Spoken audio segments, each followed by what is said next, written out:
Proper utilization of everything for Lord Krishna.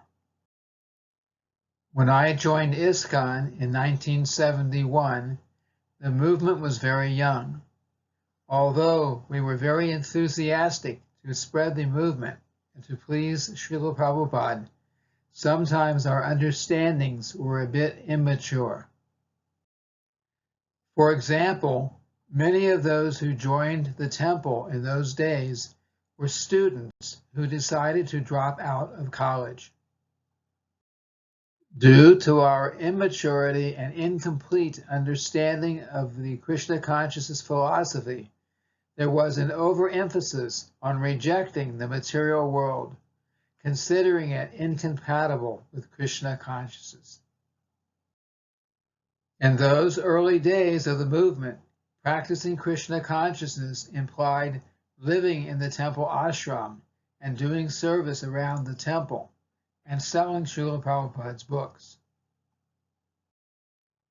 When someone decided to get married and move outside of the temple to take care of their household affairs, it was mistakenly taken that they had fallen in Maya, or illusion, and had greatly hindered their chance to perfect their human life through Krishna consciousness. When someone decided to go back to school to support their livelihood, they were often criticized for entering the slaughterhouses of material education. But as the years passed by, most of the early devotees got married and started families of their own, and many who had dropped out of school to practice Krishna consciousness full-time in the temple ashram were struggling to achieve the necessary financial stability needed for their family. So where did we go wrong? Srila Prabhupada did, in fact, warn us about the dangers of material education and association with materialistic people. Srila Prabhupada did tell us about the difficulties associated with the cycle of birth, death, disease, and old age. He also told us that the goal of human life was to go back home, back to Godhead. The Srimad Bhagavatam describes in detail the sufferings of the child in the womb, as well as the sufferings of death, as well as disease and old age. Srila Prabhupada writes, unless we have a pessimistic view of this material life, considering the distresses of birth, death, old age, and disease, there is no impetus for our making advancement in spiritual life. This is from the Bhagavad Gita, chapter 13, verse 9, purport. Therefore, the conclusion is that since Lord Krishna is the owner and controller of both the material and spiritual energies, everything should be utilized in his service as far as possible. In the Bhakti Rasamrita Sindhu, it is said, Anasaktasya Vishayan Yatarham Upayunjataha Nirbandha Krishna Sambandhe Yuktam Vairagyam Uchate. Things should be accepted for the Lord's service and not for one's personal sense gratification.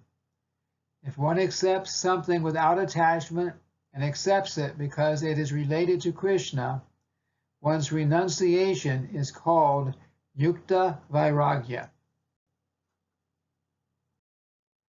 Yukta Vairagya refers to the proper utilization of everything.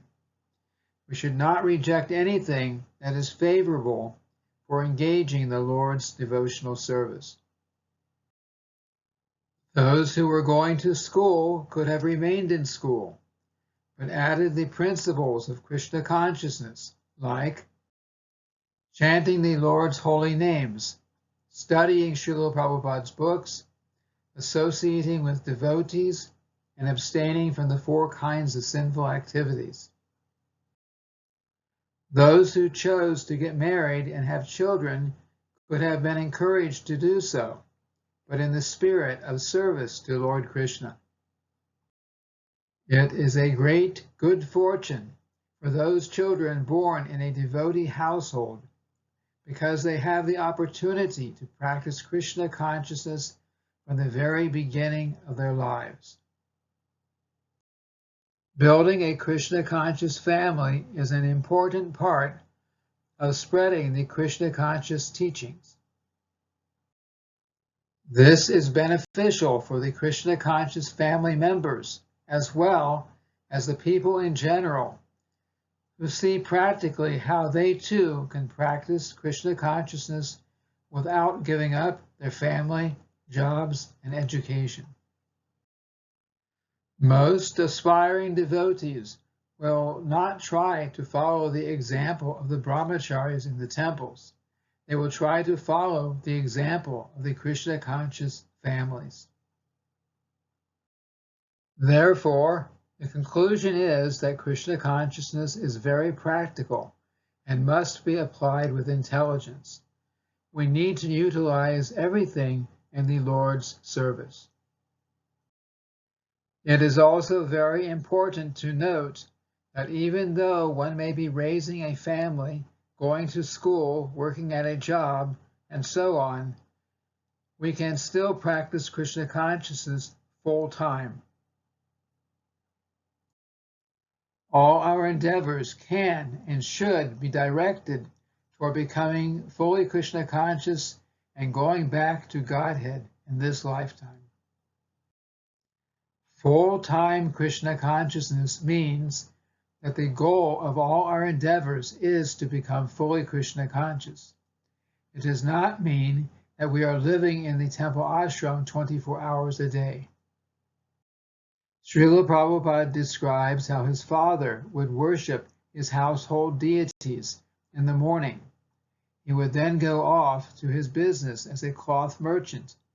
At the end of the day, he would return home to worship his deities. Srila Prabhupada said that for livelihood, his father did business, but his father's real business or real interest was worshiping his deities. In the same way, we may have many obligations toward family, work, and school, but while doing these, we can still make our real interest or ultimate goal to become pure devotees of Lord Krishna. We should always strive to chant the holy names without offense. Hare Krishna, Krishna Krishna, Hare Hare, Hare Rama, Rama Rama, Hare Hare.